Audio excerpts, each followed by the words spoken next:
Hi friends, இன்றைக்கி நம்ம Nisha cooking சேனலில் ஒரு சூப்பரான ராகி கேக் செஞ்சு காட்ட போகிறேன். இந்த ராகி கேக்கு நான்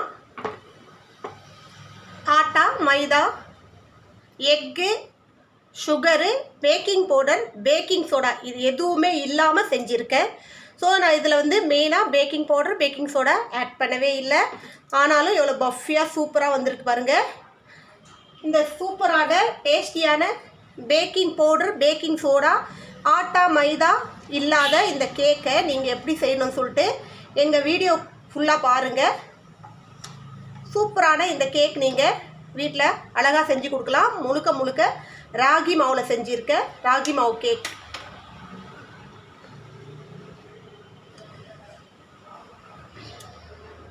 நல்லா சாஃப்டாக சூடாக இருக்கிறதுனால கையில் எடுக்க முடியல. நல்லா சாஃப்டாகவும் இருக்குது, நல்லா பஃபியாகவும் இருக்குது. ஸோ ஃபஸ்ட் டைம் ட்ரை பண்ணியிருக்கேன். நான் இந்த பேக்கிங் சோடாவும் பேக்கிங் பவுடரும் இல்லாமல் செஞ்சுருக்கேன். எப்படி செஞ்சேன்னு சொல்லிட்டு வாங்க வீடியோவில் பார்ப்போம். வாங்க, இன்றைக்கி நம்ம கேழ்வரகு வச்சு ஒரு கேக் செய்ய போகிறோம். கேழ்வரகு மாவு, அதாவது ராகி மாவு வச்சு ஒரு கேக் செய்யலாம். இதில் நான் ஆட்டாவோ, மைதாவோ, இல்லை முட்டையோ, சுகரோ எதுவுமே யூஸ் பண்ணல. ஃபுல் அண்ட் ஃபுல் நம்ம வந்து இந்த பொருட்களை வச்சு தான் கேக் செய்ய போகிறோம். இதில் மெயின் இன்க்ரீடியன்ஸ் என்னென்னா நம்மளுடைய ராகி மாவில் கேக் செய்யலாம். வாங்க இது எப்படி செய்யலான்னு பார்ப்போம். ஃபஸ்ட்டு இதுக்கு என்ன பண்ணோன்னா, நம்ம வெல்லம் இருக்குது இல்லைங்களா, அதை கரைச்சி எடுத்துகிட்டு வந்துடலாம். கொஞ்சோண்டு தண்ணி ஊற்றி வெல்லத்தை கரைச்சி எடுத்துகிட்டு வந்துடலாம்.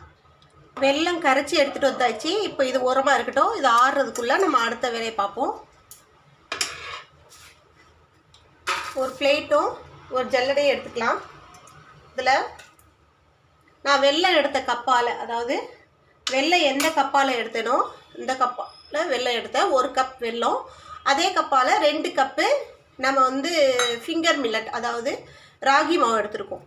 ஸோ ராகி மாவை இதில் போட்டுக்கலாம். இதோட 2 ஸ்பூன் அளவுக்கு கோகோ பவுடர் எடுத்துருக்கேன், அதுவும் போட்டுக்கலாம்.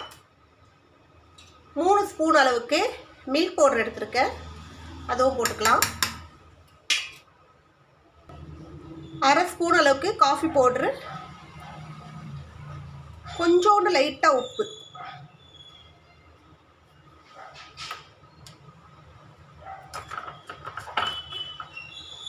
இப்போ இதோட நான் வந்து ஒரு முக்கியமான விஷயத்தை ஆட் பண்ண போகிறேன். அதுதான் ஈனோ என்னென்னா, நம்ம வந்து பேக்கிங் பவுடர், பேக்கிங் சோடாக்கு பதிலாக ஈனோ யூஸ் பண்ணி தான் இன்றைக்கி கேக் செய்ய போகிறோம். So packing powder, baking soda உடம்புக்கு கொஞ்சம் ஹைஜீனிக் கிடையாது. இருந்தாலும் அது போட்டால் தான் நமக்கு வந்து கேக் எல்லாம் நமக்கு கரெக்டாக வரும். ஸோ அதுக்கு பதிலாக நான் இன்றைக்கி வந்து ஈனோ யூஸ் பண்ணி இந்த கேக் செய்ய போகிறேன். ஸோ ஒரு பேக்கெட் ஈனோ இதில் பிரித்து போட்டுக்கலாம். இப்போ இது எல்லாத்தையும் ஒன்றா சேர்த்து ஜலிச்சிக்கலாம்.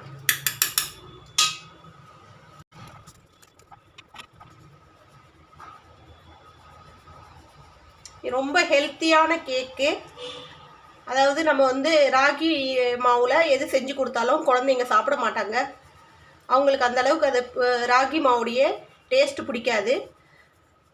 ஆனால் நம்ம வந்து இந்த மாதிரி கேக்கு, பிஸ்கெட் எல்லாம் செஞ்சு கொடுத்தோன்னா இதில் அது ஆட்டோமேட்டிக்காக அவங்களுக்கு வந்து விரும்பி சாப்பிடுவாங்க. ஸோ அதனால் நான் வந்து ராகி மாவில் இன்றைக்கி கேக் செய்கிறேன்.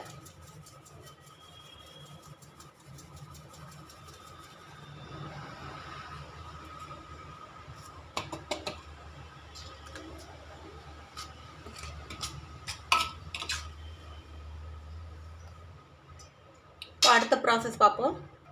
இப்போ நம்ம காய்ச்சி கரைச்சி வச்சுருக்கிற வெல்லம் இதில் வடிகட்டிக்கலாம்.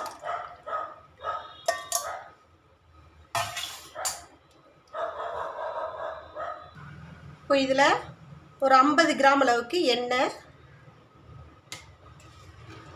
50 கிராம் அளவுக்கு தயிர், இது எல்லாத்தையும் ஒன்றா மிக்ஸ் பண்ணிக்கலாம்.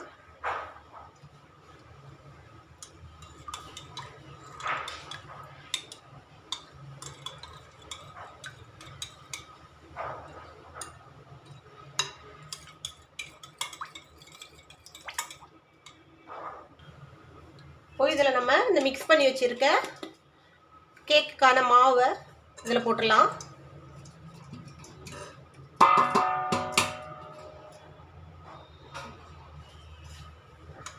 இது எல்லாத்தையும் ஒன்றா மிக்ஸ் பண்ணிக்கலாம்.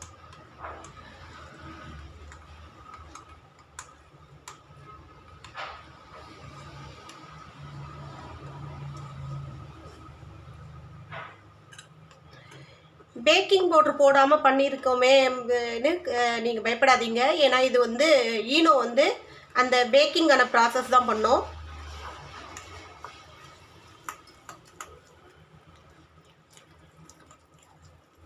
ஸோ நான் இது எதில் பார்த்தேன்னா, வடநாட்டுக்காரங்கன்னா டோக்லான்னு ஒன்று செய்வாங்க. அவங்க வந்து அந்த மாவு வந்து நல்லா உப்பி வர்றதுக்கு, சாஃப்டாக வர்றதுக்கு ஈனோ தான் யூஸ் பண்ணுவாங்க. ஸோ அந்த டோக்லா மாவில் ஈனோ போட்டு அவங்க வந்து அதை வேக வைப்பாங்க. ஸோ கிட்டத்தட்ட அது கேக் ஆட்டம் தான் வரும். டோக்லாக்கு யூஸ் பண்ணுற மாவு வந்து அவங்க கடல மாவு யூஸ் பண்ணுவாங்க. ஸோ அந்த ப்ராசஸ்லேயே அந்த இது வரும், நல்லா உப்பி வரும். அதை வச்சு தான் நான் வந்து ஃபஸ்ட் டைம் ட்ரை பண்ணியிருக்கேன் ஈனோ. ஸோ நான் வந்து பேக்கிங் சோடா, பேக்கிங் பவுடருக்கு பதிலாக ஈனோ வந்து போட்டு இன்றைக்கி வந்து கேக் செய்ய போகிறேன். ஸோ எப்படி வருதுன்னு பார்ப்போம்.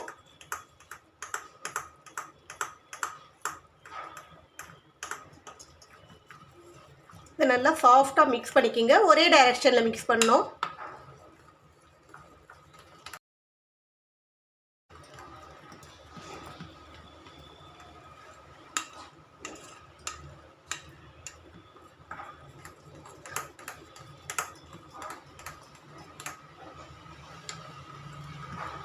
இது மில்லட்டில் செஞ்சது,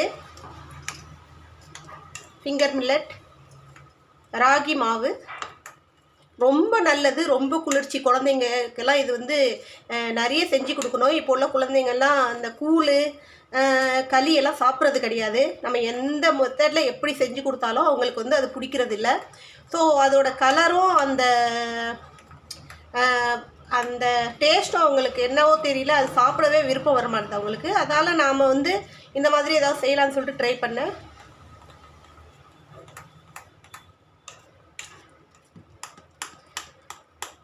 எப்படி இருந்தாலும் இந்த ஆடி மாதம் எல்லார் வீட்லேயும் ராகி மாவு இருக்கும். எல்லோரும் மேக்ஸிமம் வந்து தமிழ்நாட்டில் உள்ளவங்க வந்து கூழ் ஊற்றுவாங்க ஆடி மாதத்தில். ஸோ அவங்க வீட்டிலலாம் கண்டிப்பாக கேழ்வரகு மாவு இருக்கும், ராகி மாவு. ஒரு தடவை இந்த மாதிரி செஞ்சு பாருங்கள், செஞ்சு கொடுங்க குழந்தைங்களுக்கு. எப்படி அவங்க வந்து அவங்களோட ரியாக்ஷன் எப்படி இருக்குது, அவங்களுடைய இதில் அவங்களுடைய வரவேற்பு எப்படி இருக்குதுன்னு பார்ப்போம். ஸோ நானும் இதுதான் ஃபஸ்ட் டைம் செய்கிறேன். என் பசங்க சாப்பிட்டு என்ன சொல்கிறாங்க பார்ப்போம்.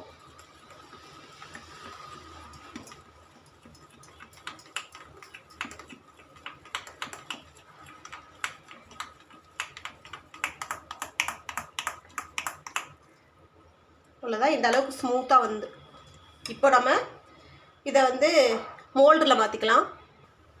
ஒரு மோல்டு எடுத்துக்கோங்க.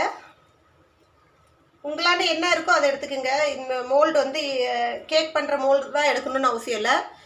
Steel box, tiffin box, steel இந்த ரவுண்டாக இருக்கிற பாத்திரம், இல்லை ஸ்கொயராக இருக்கிற எந்த ஒரு பாத்திரம் உங்களுக்கு வந்து கேக் பேன் அந்த குக்கருக்குள்ளே போகிற மாதிரி வைக்கிற மாதிரி இருக்கோ அந்த மாதிரி எடுத்துக்கோங்க. ஸோ இது ஃபுல்லாக நம்ம பட்டர் ஸ்ப்ரெட் பண்ணிடலாம். இப்போது இதுக்குள்ளே ஒரு பட்டர் பேப்பர் போட்டுடலாம். இதுக்கு மேலேயும் நம்ம பட்டர் ஸ்ப்ரெட் பண்ணி விட்டுடலாம்.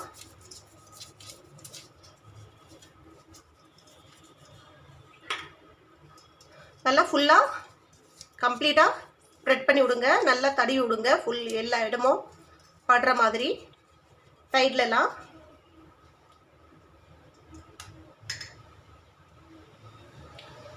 நம்ம இதை கரைச்சி வச்சிருக்க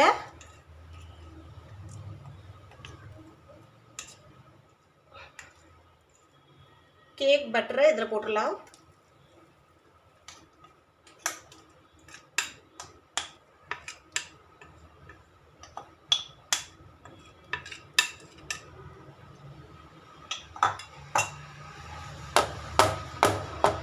லைட்டாக இது இந்த மாதிரி தட்டினா செட் ஆகிடும். நான் ஆல்ரெடி ப்ரீஹீட் பண்ணி வச்சுருக்கேன் குக்கரை. இதில் இந்த கேக் மோல்டை இறக்கிட்டு இதை க்ளோஸ் பண்ணி விட்டுடலாம். நம்ம எப்பவும் போல் கேக் பேக் பண்ணுற நேரம் தான், அதாவது 20 மினிட்ஸ் வரைக்கும், 20 to 25 மினிட்ஸ். 20 மினிட்ஸில் ஓப்பன் பண்ணி செக் பண்ணி பார்ப்போம். வேகலைன்னா இன்னொரு 5 மினிட்ஸ் கொடுக்கலாம். இதில் வந்து கேஸ் கட்டும் மேலே விசிலும் போடக்கூடாது. இப்போ இதே 20 மினிட்ஸ் இருக்கட்டும். இதே நீங்கள் அவனில் பேக் பண்ணுறதா இருந்தால் 180 டிகிரி 20 மினிட்ஸில் எடுத்துடலாம். ஸோ இது வந்து 20 மினிட்ஸ் கழித்து நம்ம கேக் எப்படி வந்திருக்குன்னு பார்ப்போம். இப்போ நம்ம வந்து இதுக்கு வந்து பேக்கிங் போடுறோம். பேக்கிங் சோடாவும் போடாமல் செஞ்சுருக்கோம். ஸோ இப்போ ஈனோ போட்டு தான் இது செஞ்சுருக்கோம். இப்போ ஈனோ போட்ட பிறகு நமக்கு வந்து இந்த கேக் எந்த அளவுக்கு சாஃப்டாகவும் எந்த அளவுக்கு பேக் ஆகி வருதுன்னு சொல்லிட்டு இதை வந்து வெந்த பிறகு தான் பார்க்க முடியும். அது வரைக்கும் வெயிட் பண்ணுவோம். ஸோ நமக்கு ராகி கேக் நல்லா வெந்து வந்துடுச்சு. அவ்வளோதான், நல்லா சாஃப்டாக இருக்குது. ஸோ இதே போல் நீங்களும் செஞ்சு பாருங்கள். சாஃப்டான ராகி கேக்கு பேக்கிங் சோடா, பேக்கிங் பவுடர் போடாமல் செஞ்சுருக்கேன், ஈனோ போட்டு செஞ்சுருக்கேன். இதே போல் நீங்களும் ட்ரை பண்ணி பாருங்கள். நல்லா சாஃப்டாகவும் டேஸ்ட்டாகவும் நல்லா ஹெல்த்தியாகவும் இருக்கும். கேக் சாப்பிட்டு பாரு எப்படி இருக்குன்னு சொல்லு. சூப்பர், நல்லா இருந்துச்சு. எப்படி இருக்கு சொல்லிட்டு கமெண்ட் பண்ணுங்கள், லைக் பண்ணுங்கள், ஷேர் பண்ணுங்கள், சப்ஸ்கிரைப் பண்ணுங்கள், பெல் பட்டன் ஆன் பண்ணுங்கள். எங்கள் வீடியோ லாஸ்ட் வரைக்கும் பார்த்து உங்கள் அனைவருக்கும் மிக்க நன்றி. இன்னொரு ரெசிபியோடு உங்களை சந்திக்க வரை உங்களிடம் விடைபெறுவது உங்கள் நிஷா. பாய்.